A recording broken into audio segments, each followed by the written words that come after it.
This is Shalom World Podcast.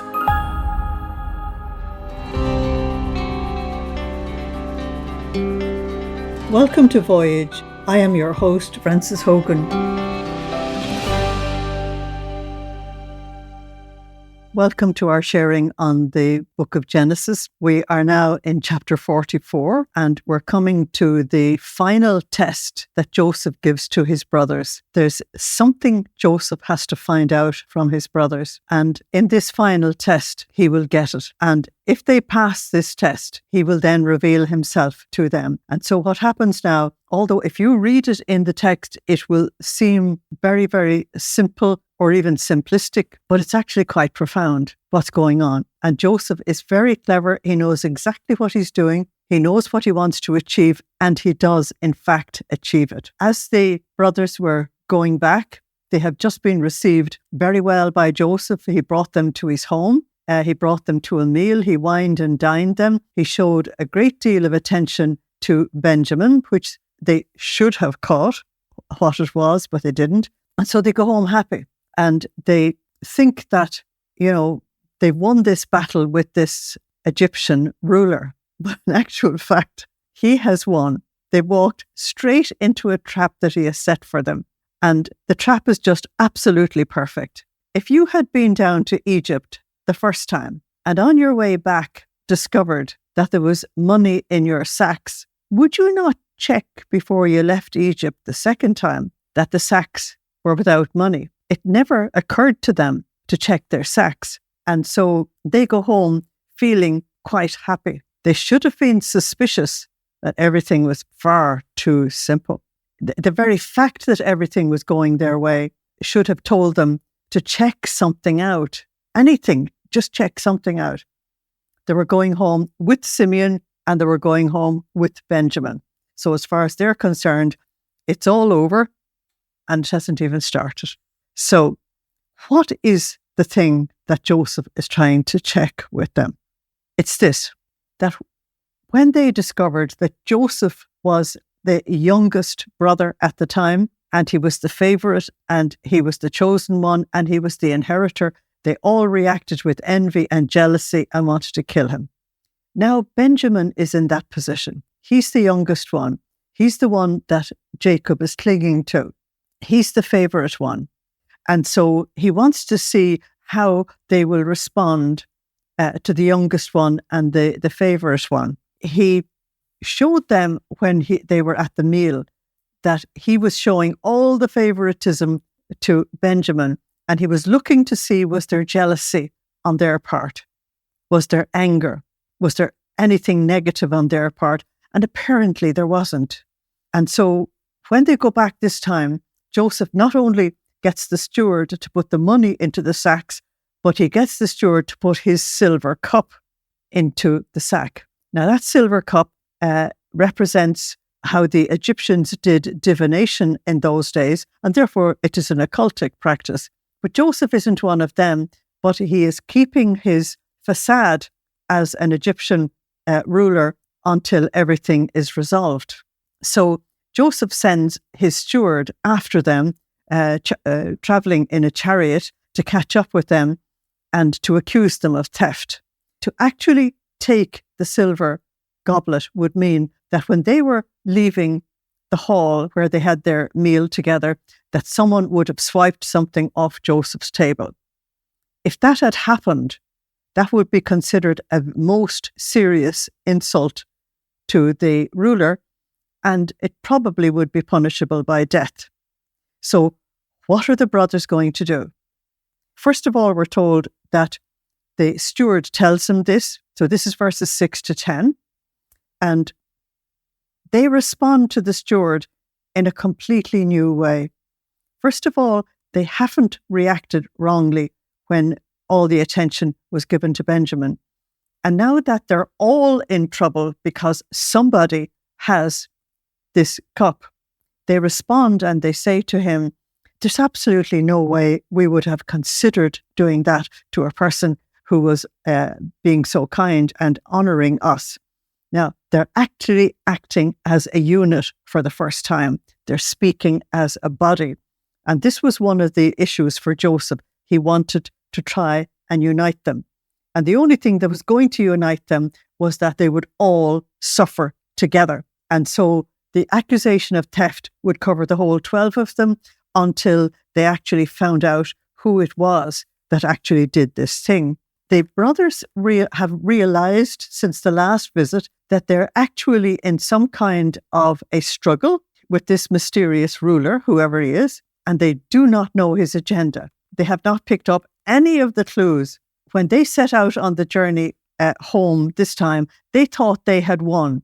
They got Benjamin back, they got Simeon back, and they got the grain. That's all they want. They can go home happy. But it's not that. As soon as the steward arrives, they realize that this mysterious ruler in Egypt has won the battle and that they are completely in his power. And there's nothing they can actually do about it. Now, they're so confident that none of them would ever have stolen this, that they said to him, "Look, we brought back to you from the land of Canaan the money that we found in the mouth of our sacks. We actually restored it to you. How could we be stealing anything now? How then could we steal silver or gold from my Lord's house? That's just not possible. With whomever of your servants it is found, let him die, and we will also be my Lord's slaves." They were so sure that they made the most rash vow. Absolutely rash. If you find that cup in the sack of any one of these men, let them die. That is a death sentence on Benjamin. And they say, the rest of us will be your slaves.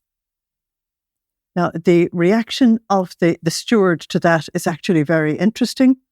Each man speedily let down his sack to the ground, and each opened his sack. And so the steward searched. He began with the oldest, who was Reuben, and ended with Benjamin, the youngest. Then they tore their clothes, and each man loaded his donkey and returned to the city. Just at the point where they felt they had won the struggle with this mysterious ruler, they realized he had won hands down, and they were completely under him and under his power, and he could do what he liked with them. He could kill Benjamin, and he could reduce the lot of them to slavery. And poor Jacob would not only have lost one son, his beloved son, he would have lost them all. And so the chosen people would have been destroyed right at the roots. And so one of the lessons here is be careful of what you say. Because the steward said, "Let it be as you say. You have pronounced the judgment. I didn't." But he actually changed part of what they said. He said, "With whom this thing is found, he shall be my slave, and the rest of you can go home." In other words, Benjamin is going to stay in Egypt as a slave, and the rest of you can go home. Now, the rest of them knew they couldn't go home without Benjamin, because Jacob would die of the shock. Because it would mean that Egypt had swallowed up Joseph, and Egypt had swallowed up Benjamin as well. That was absolutely not to even be considered. And so when the steward found the evidence in Benjamin's sack, they had to respond. And their response was, "There's a death in the family." They tore their robes. The tearing of the robes was shock. It was terror. It was complete disaster. And as far as they were concerned, Benjamin was dead and the rest of them were in slavery. Therefore, Jacob is dead. Therefore, the chosen family is gone. And just in one split second, their entire life and what could be in the future seemed completely gone. And people don't spend long enough on this text to actually realize what's being said. And I think this is a very important moment. So what Joseph is trying to find out is, now that he has implicated Benjamin, and Benjamin will have to go back to Egypt, how are the others going to respond? if they have rejected Benjamin as the favourite and as the youngest one, then they'll let him go back to Egypt and be a slave. And when they sold Joseph into slavery, they didn't care how their father felt. But actually, things have changed.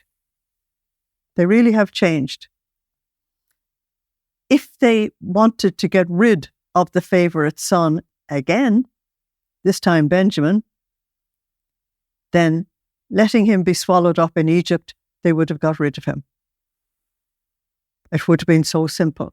That means that if they were in the frame of mind that they were in at the time when Joseph was 17, then nothing would have changed. Joseph would never have revealed himself to them. Never. And so if they had rejected Benjamin, then Benjamin was gone. But no, they've actually changed. And verse 13 says they tore their clothes and they went back to the city. Now don't miss what's being said. The whole 11 of them went back to the city. That included Simeon, who had been in jail under Joseph for 12 months. Wouldn't you think he would be reluctant to go back? But what has happened here is that they are completely operating as one unit. What happens to one happens to us all. They are not going to let Benjamin be isolated from them. They're not going to let the descendants of Jacob be separated. Whatever happens, they're going to be together. They know that God has a great future for the chosen people. They just don't know how to handle the present crisis that they're actually in. So they act as if their brother had died, this shock and awe. And what it is that grief and shock actually unites them. And that is so in many families where there is a crisis of bereavement or sudden death, that grief can actually unite members of a family who have been separated before. The reaction that they give is the reaction that Joseph was actually looking for. It's a response to Jacob's favourite son. If Benjamin is going to be sentenced to slavery, they're going to all take it. It's as simple as that. So these are not the brothers that Joseph knew 20 years ago. They've actually changed. Because if you go back to the past, these same brothers sold Joseph into slavery for life, not for a short time. And at that time, the brothers cared nothing about Joseph's anguish or about their father's anguish or about any fallout that might happen as a result of their actions. In other words, there was no love for anybody in their actions. It was pure evil. And they had allowed their father to grieve for 20 years over a son who was actually alive. But he just didn't know. So Joseph has put them on trial to see whether, in fact, they loved or hated Benjamin. And that was the reason why he lavished all this attention on Benjamin, watching for their reactions. He knew that they were telling the truth when they said that if Benjamin didn't go back to Jacob, that Jacob would die of grief because he would have lost the two sons of his favourite wife, Rachel. Of course, as I said to you before, these men were reared at a time of the battle of the mothers, when there was a lot of disunity and anger and negativity in the family. And the children of the concubines had very low status in the family. They were the lowest, they were the workforce, and then the children of Leah above that, and then the ones who had the royalty status, if I can put it that way, were the children of Rachel. So this was going to produce a terrible effect. And unfortunately for Jacob, he didn't show a great deal of wisdom, because if you are the father of all of these children, all of them need to know they're all loved equally and that the father appreciates them and so on. Jacob didn't do that. He showed his personal feelings for individual sons in a way that actually not only hurt the others, but angered them to the point where they would kill the chosen one. That's a very big response. So they all head back for Egypt. They've got to face this thing together. And so they have Benjamin in the middle, and they are going to protect him even with their lives. So Joseph is waiting for them, and he knows they have to come back, because once the steward has found them out, there's no way they can go on, because an army could be sent after them and they could be arrested and executed. So it was much better to actually go back with the steward, who had been kind to them before. Joseph saw a completely different family standing in front of him. They were wronged, they were falsely accused, and Joseph himself had done it. He was responsible. But they were not shouting for justice. Instead of that, they all bowed to the ground before him in humility. That's a completely new family of Jacob. The change in them. Joseph got the message instantly. He was a highly intelligent human being. He realized they were desperate to save Benjamin. So, in actual fact, they've passed the test already. But Joseph is going to let it play out, because he wants the full result that he has been seeking all the time. And in speaking about the divination, Joseph hadn't gone into that at all. He was just keeping up the facade until he would actually reveal himself. From verses 16 and 17, we have Judah committing himself to take the place of Benjamin and let the others go home. Because the steward has said only the guilty one will have to stay as a slave, the others can go. So Judah, as you know, is the fourth son, and he was the one that would obviously have to carry the leadership, since the first three were disqualified. And therefore, it is Judah that actually must speak to Joseph. Now, this is very important, because when you go back 20 years, it was Judah who made the decision to actually sell Joseph. It's very interesting. So here Joseph has brought it around that Judah has to deal with the liberation of Benjamin, not the selling of him. This is verse 14. So Judah and his brothers came to Joseph's house, and he was still there, of course. He knew they were not going very far. And they fell before him to the ground. And Joseph said, "What deed is this that you have done?" Now he knows he set the whole thing up. "Did you not know that such a man as I can certainly practice divination?" In other words, that I'd actually know what's going on. He's only pretending. Whatever Joseph knows, he gets from his relationship with God. And then Judah spoke on behalf of them all. And he said, "What can we say, my Lord?" Now notice Joseph's dream is still being fulfilled. He's the Lord ruling over them, and they're falling at his feet. "What shall we speak, or how shall we clear ourselves? God has found out the iniquity of your servants, and here we are, my Lord's slaves, both we and he also, with whom the cup was found." So here is Judah, and he says, "You get us all as slaves, not Benjamin by himself. Wherever Benjamin is going, he has 10 brothers going with him." And what Joseph sees is that they are desperate to actually save Benjamin, which I think is really, really beautiful. They are innocent about stealing the cup, of course. Joseph wants to see, has their hearts changed from the past? And that's actually very important. And what we're going to see here is, in their attempt to defend Benjamin at any cost, Joseph is seeing that the cry he made to them from the pit to have mercy on him took 20 years to actually reach them. Human beings can be very hard.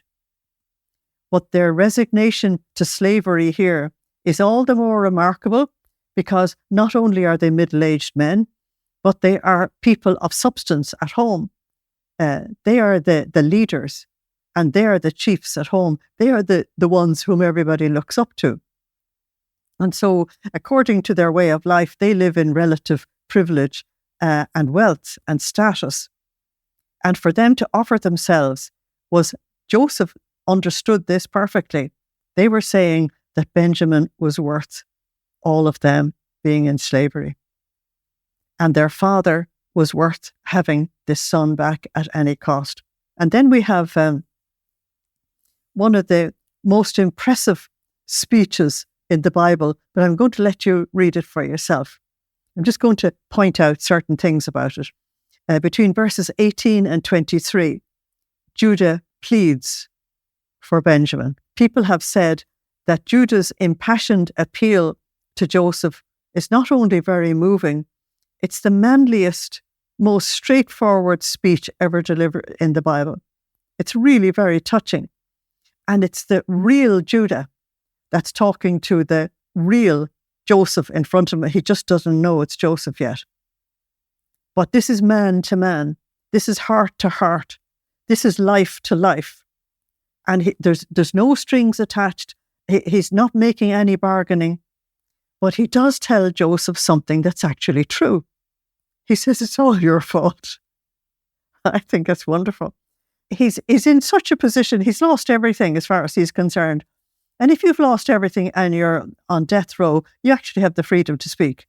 You can speak the truth. We've got Stephen's wonderful speech in Acts chapter 7, totally free. He's going out to his death. So they can't threaten death on him because they're going to kill him anyway. And here you have Judah in a situation that is not quite as bad as that, but having the absolute freedom to be able to speak to this Egyptian ruler. And when you go through it, he actually said, from verse 19, he says to Joseph, it all began with your questioning.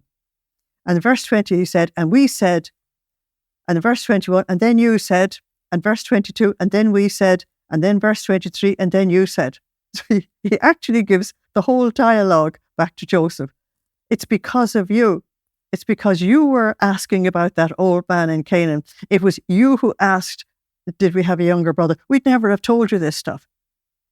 We'd never have put ourselves in this situation. So he's telling Joseph the truth, that Joseph is responsible for the crisis they're actually in. Joseph is the one who was responsible for putting the money in the sacks. Joseph was responsible for putting the cup in. And yet Joseph was the one who put them in jail for 3 days and put Simeon in jail for a year and absolutely insisted that the price of the survival of the family was bringing Benjamin down. Judah was telling him the truth. It must have been difficult for Joseph to keep a straight face. He was just giving it back to him absolutely unvarnished. So Judah was saying to Joseph, if you've got any humanity in you at all, he doesn't say the words, but it's in between. It's understood. If you have any humanity, you won't put that boy in slavery. Not at all.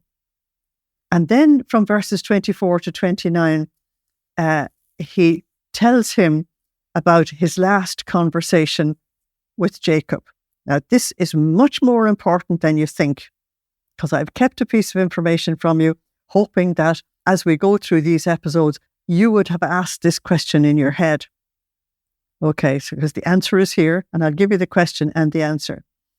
So between verses 24 and 29, Judah recounts his last conversation with Jacob, which is back in chapter 43. So he goes through it piece by piece. And in verse 27, Jacob had said, my wife, he was speaking about Rachel, bore me 2 sons. And one went out from me, and I said, surely he's torn to pieces. And I've not seen him since. Now, that was the piece of information that Joseph needed very badly. It was the last piece of the jigsaw. One of the causes of Joseph's incredible pain and anguish for all these years in Egypt was, why didn't my father come looking for me? Why didn't he send a servant? He could so easily have paid for my freedom. He was sold for such a small amount. It was only 20 shekels or 20 pieces of silver. And in going back to Egypt, Jacob had actually given them 20 pieces of silver to hand to Joseph. That had been the price of his life. So it was an inexplicable problem to Joseph how his father could have treated him in that manner. Now he knows his father had been deceived. His father had been lied to. So his father thought he was dead. And since his father thought he had been torn to pieces, that means eaten by an animal, then you don't go looking for a body. So Joseph has it now. The whole problem with his father is actually solved because he had known that his father truly loved him and he truly loved his father. And so we're going to find a little bit further on that the meeting between Jacob and his favourite son Joseph is going to be highly emotional. When both of them realise they have been deceived as well. He does realise that if any calamity happens to Benjamin, that Jacob would die of grief. Joseph gets that now, having realised that he has mourned his son, Joseph, for all these years. And from verses 30 to 32, Judah explains why, therefore, it is so important to bring Benjamin back to Jacob.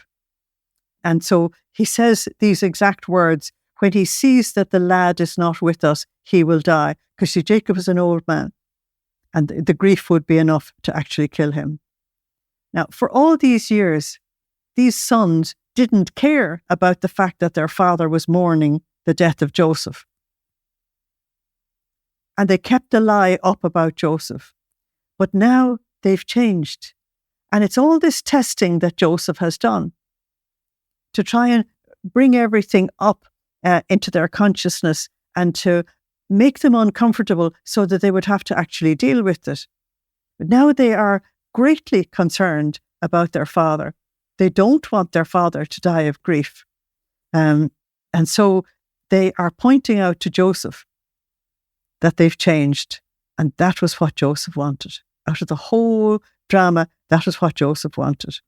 So this is very significant when we consider that Jacob, who was Judah's father, had hurt all of his children by showing far too much attention to 2 out of 12. You don't do that. And that was the cause of the anger and the envy and everything else. Now it seems that Judah and the others have forgiven their father. This is incredible. So if they have forgiven their father, if they have accepted Benjamin, and it's okay for the father to like Benjamin more than us, then that means that they have really changed and that they are capable of going forward as the people of God. And the hand that God used to bring that about was Joseph's.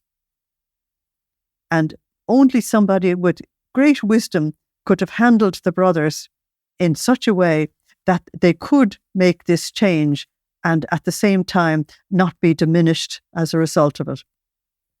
And when you get to verse 32, things get very personal for Judah. Let me read it for you. For your servant, he said, he keeps on calling himself a servant and he keeps on calling Joseph Lord. Your servant became surety for the lad with his father, saying, if I do not bring him back to you, then I shall bear the blame before my father forever. Now, therefore, please, let your servant remain instead of the lad. So Judah offers himself freely, nobody's pushing it, to enter into slavery, to allow Benjamin free. Here we have reached the pinnacle of this struggle, because he's now offering himself in self-sacrifice to let the favourite one go free.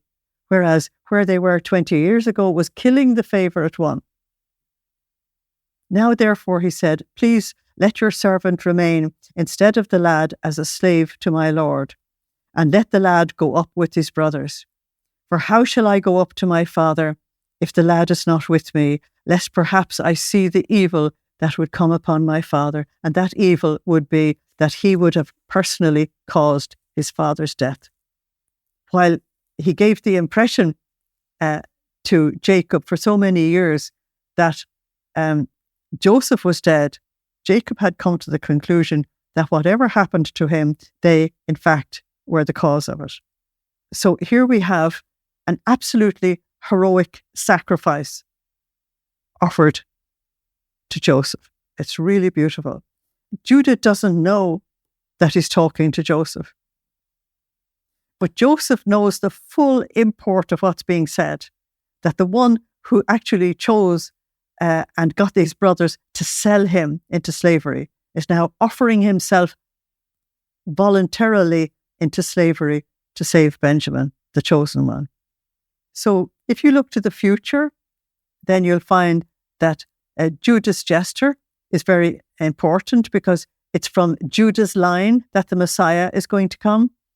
And it was the Messiah, Jesus, who offered himself in voluntary sacrifice to save all the rest of us from the slavery of sin and hell.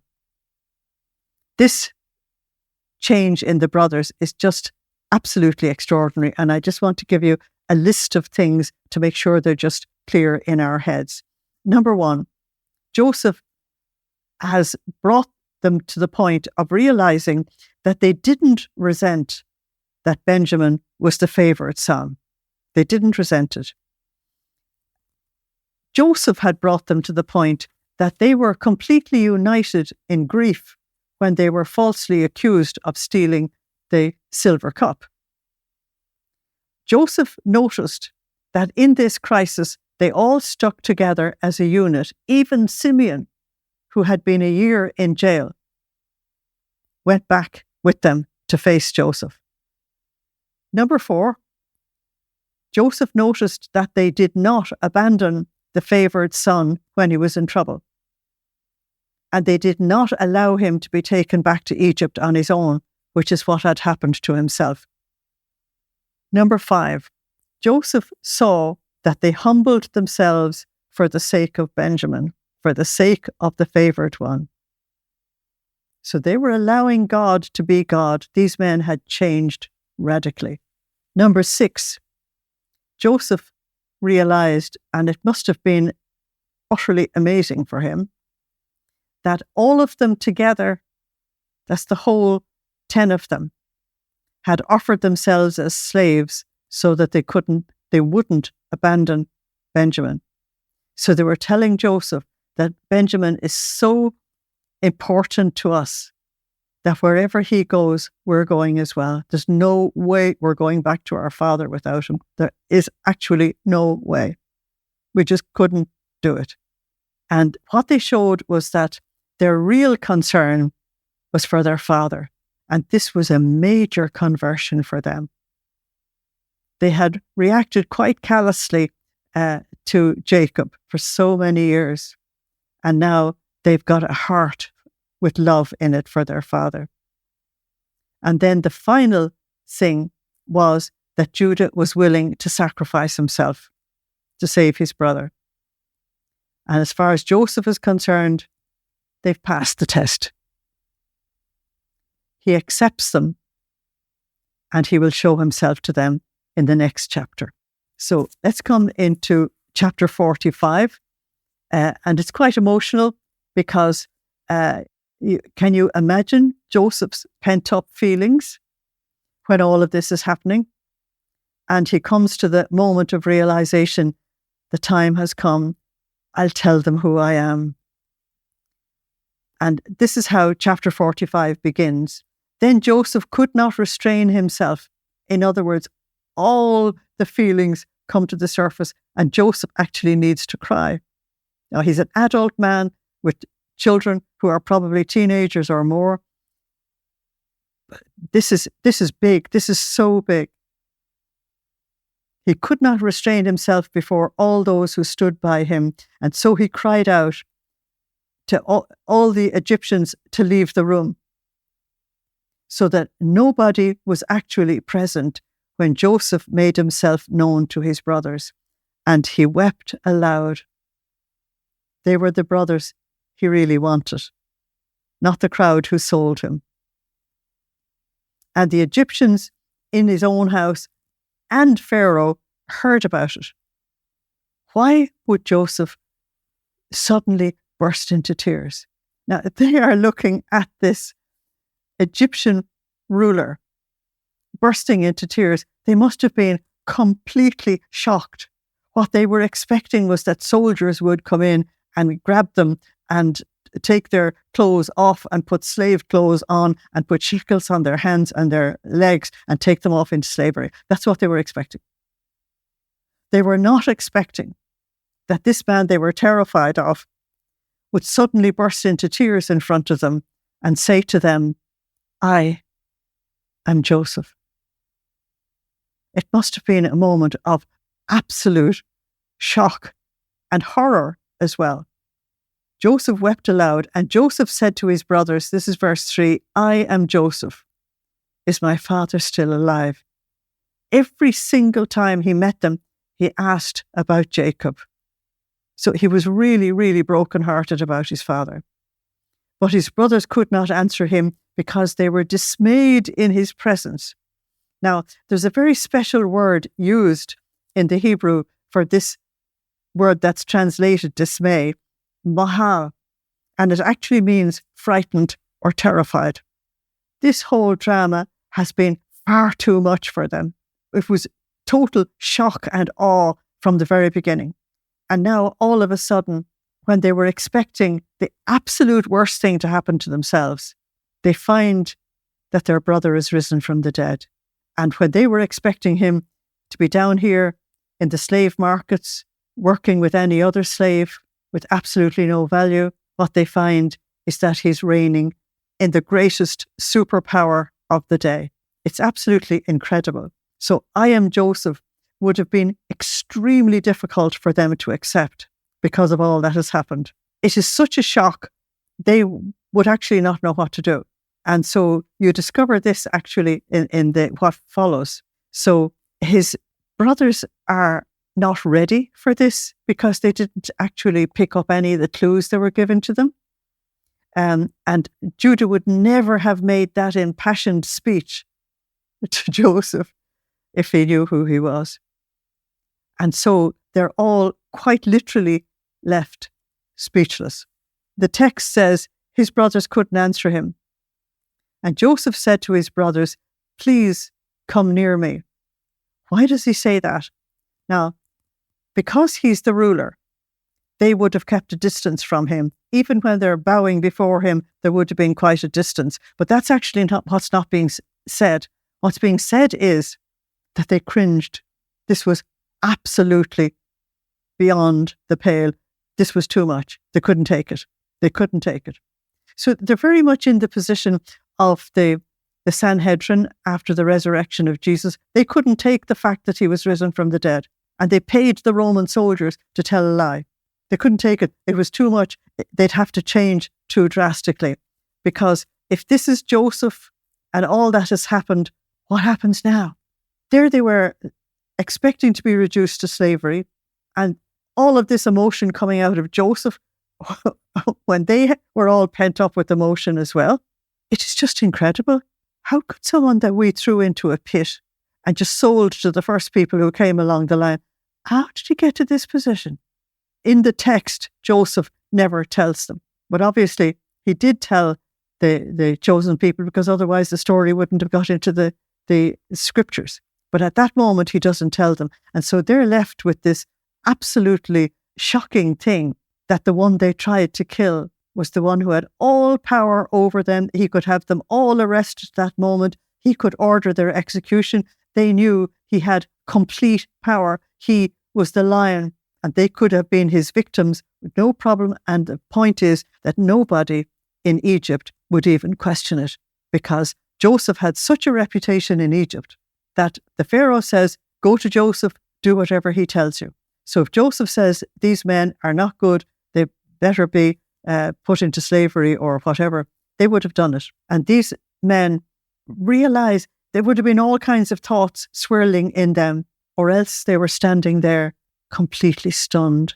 And perhaps the thoughts only came at a later point. Joseph points to Jesus again, the beloved son, the chosen one, the Savior, the one who was rejected by the Jewish people, the one who put him to death in the most terrifying manner. And during the whole church age, Jesus has a Gentile church when he was sent to the Jewish people and to the lost sheep of the house of Israel, and that his own Jewish people will not accept him except on the second return, because it was on the second official visit that the brothers are actually reconciled with Joseph. And so it will be in the second coming as well, that the people of Israel will be reconciled to their Messiah. And then Hosea and the other prophets say that they will mourn him as you would mourn an only son.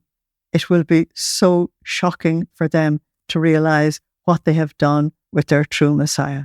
We'll continue this in the next episode. Thank you for listening. Slán agus Banach Déilíomh.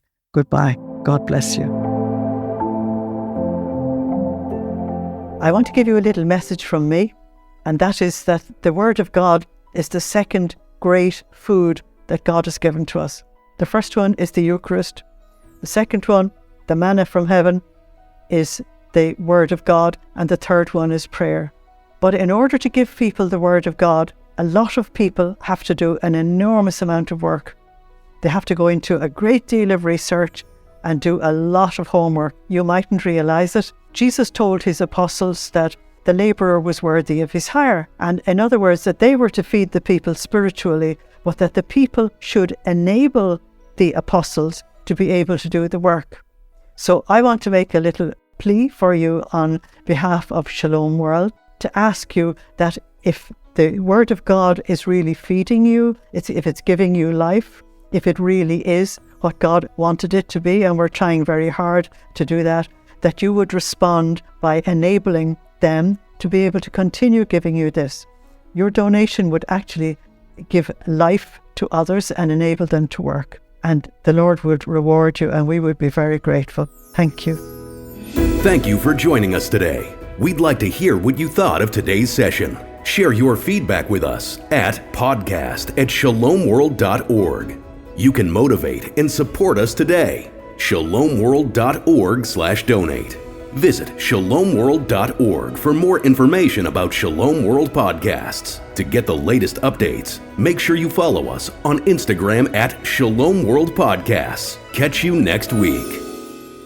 Shalom World Podcasts is now available on all online platforms, including Apple Podcasts, Spotify, Stitcher, and others.